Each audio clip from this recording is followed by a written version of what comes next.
जी अस्सलाम वालेकुम स्टूडेंट्स, कैसे हैं आप। लास्ट टाइम हमने इलेक्ट्रिक फील्ड के ऊपर डिस्कशन की और उसी बात को आगे बढ़ाते हैं और एक नया टॉपिक है electric field lines. Electric field का कॉन्सेप्ट हमें माइकल फैराडे साहब ने दिया और उसी इलेक्ट्रिक फील्ड को समझाने के लिए माइकल फैराडे ने लाइंस ऑफ फोर्स का कॉन्सेप्ट दिया। इनको इलेक्ट्रिक लाइंस ऑफ फोर्स भी कहते हैं और इलेक्ट्रिक फील्ड लाइंस भी कहते हैं। तो आइए इनको समझने की कोशिश करते हैं। ये एक हमारे पास एक ग्राफिकल मेथड है इलेक्ट्रिक फील्ड को समझने के लिए। अच्छा, तो अब देखते हैं कि ये लाइन ऑफ फोर्स होती क्या है और हम इनको ड्रा कैसे कर सकते हैं। तो चलिए हम इस डायग्राम को देखते हैं। इस डायग्राम में एक पॉजिटिव क्यू चार्ज दिखाया गया है और हमें पता है कि इस पॉजिटिव क्यू चार्ज के पास इसका इलेक्ट्रिक फील्ड होगा।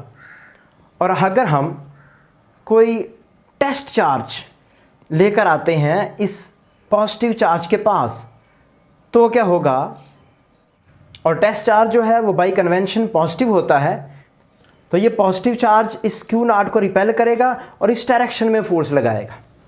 ऐसे ही अगर आप इस क्यू नॉट को यहाँ रखते हैं फील्ड के अंदर, तो ये प्लस क्यू चार्ज इस टेस्ट चार्ज पे इधर को फोर्स लगाएगा।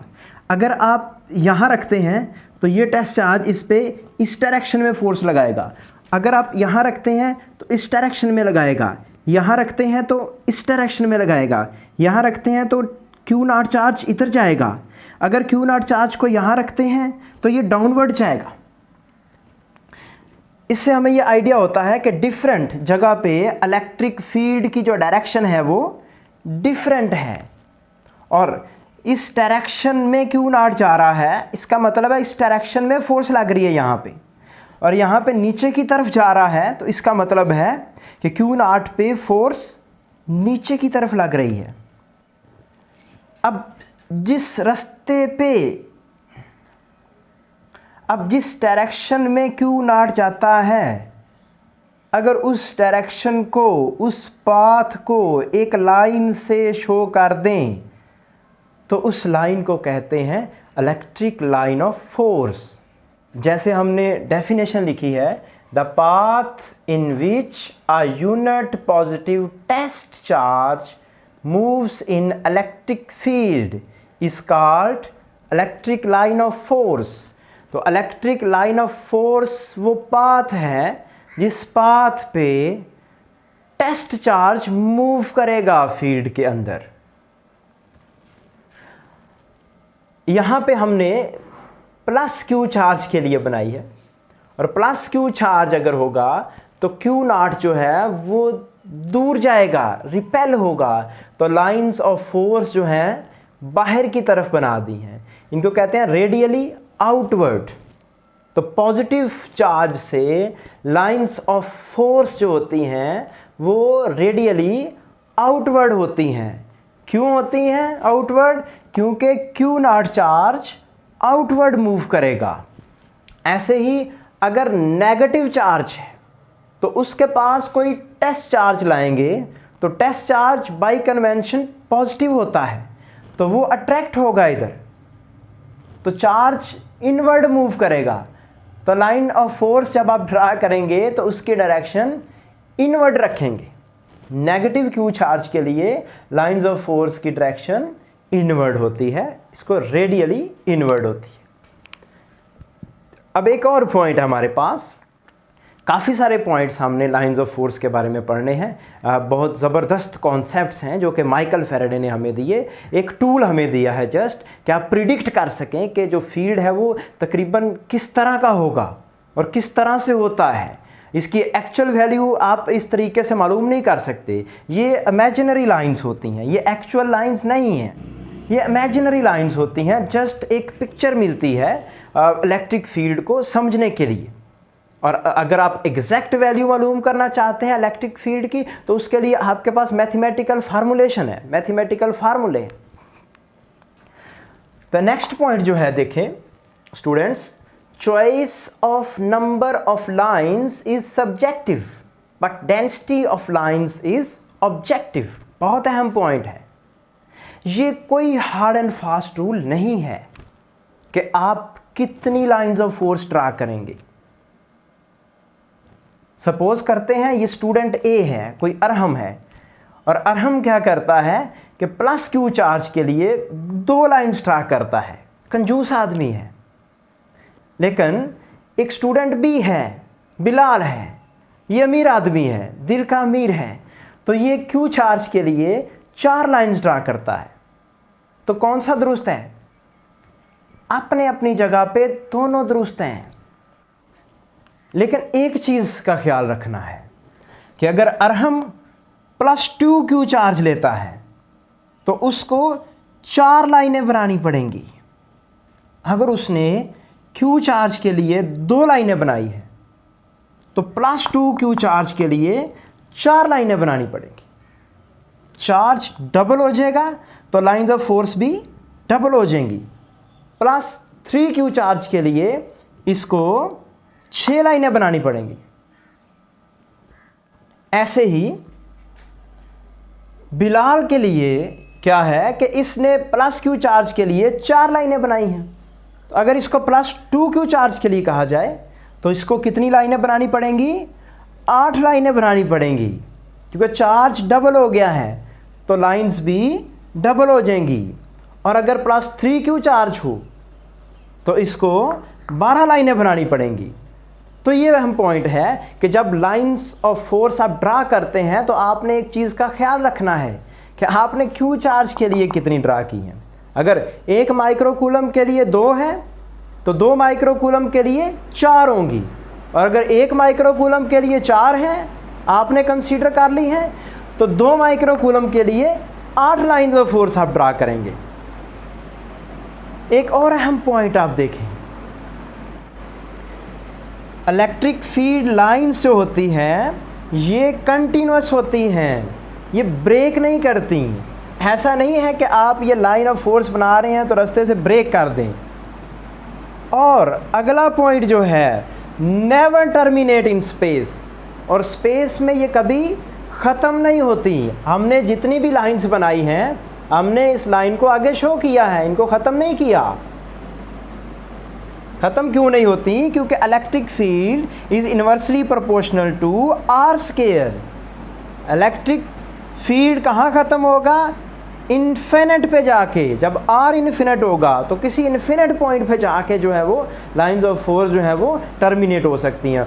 तो स्पेस में लाइंस ऑफ फोर्स टर्मिनेट नहीं होती। जी students, next point, closer the lines stronger will be the field. Lines अगर करीब होंगी तो फील्ड स्ट्रॉन्ग होगा, और अगर लाइंस ऑफ फोर्स दूर दूर होंगी तो वहाँ पे फील्ड स्ट्रेंथ कम होगी। ऐसे ही magnitude of electric field is directly proportional to number of lines through unit area of surface. किसी यूनिट एरिया ऑफ सरफेस में से कितनी लाइंस गुजर रही हैं ये बताएगी मैग्नीट्यूड ऑफ इलेक्ट्रिक फील्ड। अगर किसी यूनिट एरिया ऑफ सरफेस में से 5 लाइंस गुजर रही हैं तो एक इलेक्ट्रिक फील्ड की वैल्यू है। अगर वहाँ से 10 लाइंस गुजर रही हैं तो इसका मतलब है फील्ड ज़्यादा हो गया है। अगर 15 गुजर रही हैं तो फील्ड और ज़्यादा स्ट्रॉन्ग है। तो number of lines through unit area of surface जो है वो इलेक्ट्रिक फील्ड की मैग्नीट्यूड बताएगा, भी इलेक्ट्रिक फील्ड कितना स्ट्रॉन्ग है। और तीसरा पॉइंट यहाँ पे डायरेक्शन ऑफ इलेक्ट्रिक फील्ड। और अगर आप इलेक्ट्रिक फील्ड की डायरेक्शन मालूम करना चाहते हैं तो आपके पास क्या तरीका है कि ये हमने एक स्कीम दिखाई है जिसमें एक पॉजिटिव चार्ज और एक नेगेटिव चार्ज है, उसको डाइपोल भी कहते हैं। उसके लिए हमने लाइंस ऑफ फोर्स ड्रा की हैं। तो पॉजिटिव चार्ज से ओरिजिनेट होती हैं लाइंस ऑफ फोर्स और नेगेटिव चार्ज पे एंड होती हैं। तो इस तरह की सिचुएशन बनी है। तो अगर अब आप किसी पॉइंट पे इलेक्ट्रिक फील्ड की डायरेक्शन मालूम करना चाहते हैं तो उस पॉइंट के ऊपर टेंजेंट ड्रा करें, टेंजेंट लाइन। और टेंजेंट लाइन वो लाइन होती है जो किसी कर्व को एक पॉइंट पे टच करके गुजरती है। तो इस पॉइंट पे इलेक्ट्रिक फील्ड मालूम करना है ए पॉइंट पे, तो ए पे टेंजेंट ड्रा करें, ये डायरेक्शन होगी इलेक्ट्रिक फील्ड की। अगर इस पॉइंट पे आपने इलेक्ट्रिक फील्ड की डायरेक्शन मालूम करनी है तो इस पॉइंट पे टेंजेंट ड्रा कर दें, तो बी पॉइंट पे इलेक्ट्रिक फील्ड की ये डायरेक्शन होगी। ऐसे ही अगर आप इस पॉइंट पे इलेक्ट्रिक फील्ड की डायरेक्शन मालूम करनी है तो इस पॉइंट पे टेंजेंट ड्रा कर दें, तो ये सी पॉइंट पे इलेक्ट्रिक फील्ड की डायरेक्शन होगी। किसी भी पॉइंट पे इलेक्ट्रिक फील्ड की डायरेक्शन मालूम करनी है तो लाइन ऑफ फोर्स जो है उसके ऊपर टेंजेंट ड्रा कर दें। अगर स्ट्रेट लाइन है तो फिर तो वही डायरेक्शन होगी फील्ड की, अगर कर्व्ड है तो टेंजेंट ड्रा करके आप इलेक्ट्रिक फील्ड की डायरेक्शन मालूम कर सकते हैं। नेक्स्ट पॉइंट है बहुत इंपॉर्टेंट और कई बार ये पेपर में आ भी चुका है, lines of force never cross each other. ये जो लाइंस ऑफ फोर्स हैं एक दूसरे को ऐसे क्रॉस नहीं करती। अगर ये क्रॉस करें तो क्या होता है, अब सपोज करें ये एक लाइन ऑफ फोर्स आ रही है इधर और एक ये लाइन ऑफ फोर्स आ रही है, तो ये दो लाइंस ऑफ फोर्स आ रही हैं और अगर ये एक पॉइंट पे कट करती हैं, क्रॉस करती हैं, तो क्या होता है। अब आप देखें इस पॉइंट पे P पॉइंट पे सपोज करें ये क्रॉस कर रही हैं, तो इस P पॉइंट पे अगर आप इस 1 जो लाइन है इसकी वजह से इलेक्ट्रिक फील्ड की डायरेक्शन मालूम करनी है तो आप क्या करोगे, आप टेंजेंट ड्रा करोगे। तो यहाँ पे आप टेंजेंट लाइन ड्रा करो, तो ये टेंजेंट लाइन ड्रा की तो E1 आ गया, इलेक्ट्रिक फील्ड की ये डायरेक्शन आ गई।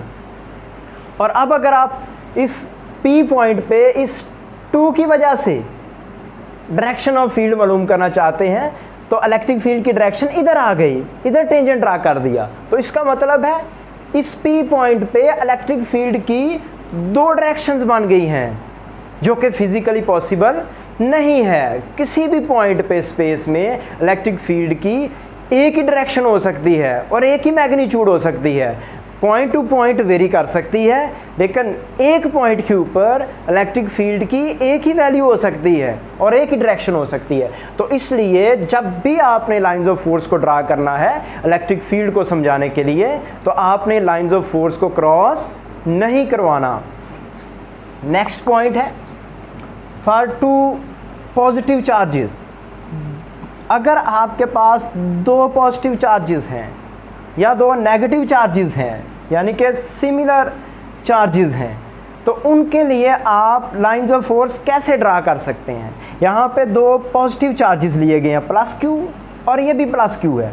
याद रखना है अगर ये दोनों इक्वल चार्जेस हैं तो जितनी लाइंस इसमें से निकलेंगी उतनी ही इसमें से निकलेंगी, इस चीज़ का ख्याल रखना है आपने।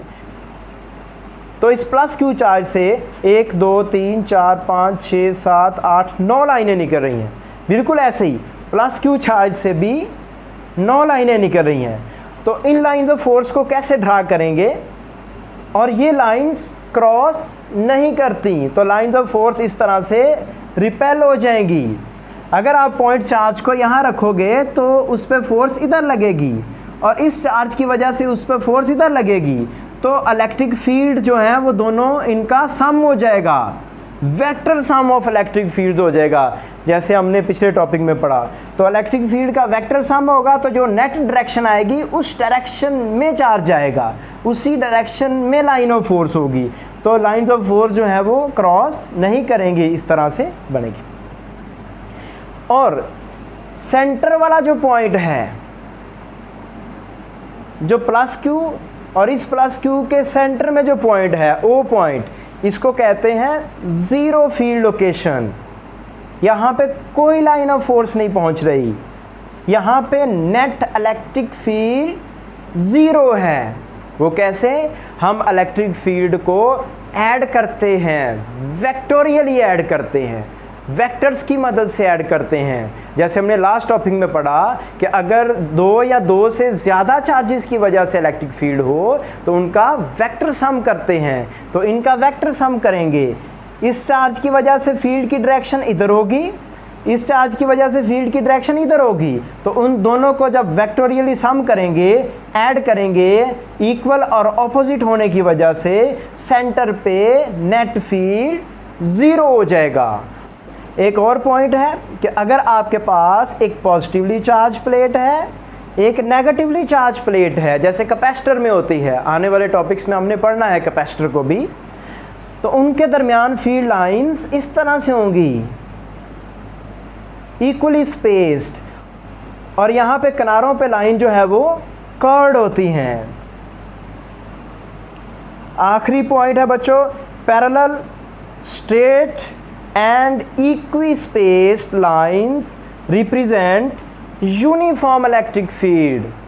अगर लाइंस ऑफ फोर्स पैरेलल हैं, स्ट्रेट हैं और इक्वी स्पेस्ड हैं, उनके दरमियान स्पेस भी एक जितनी है, वो पैरेलल भी हैं और वो यूनिडायरेक्शनल भी हैं, स्ट्रेट भी हैं, तो फिर हम कहते हैं कि ये जो फील्ड है वो यूनिफॉर्म फील्ड है।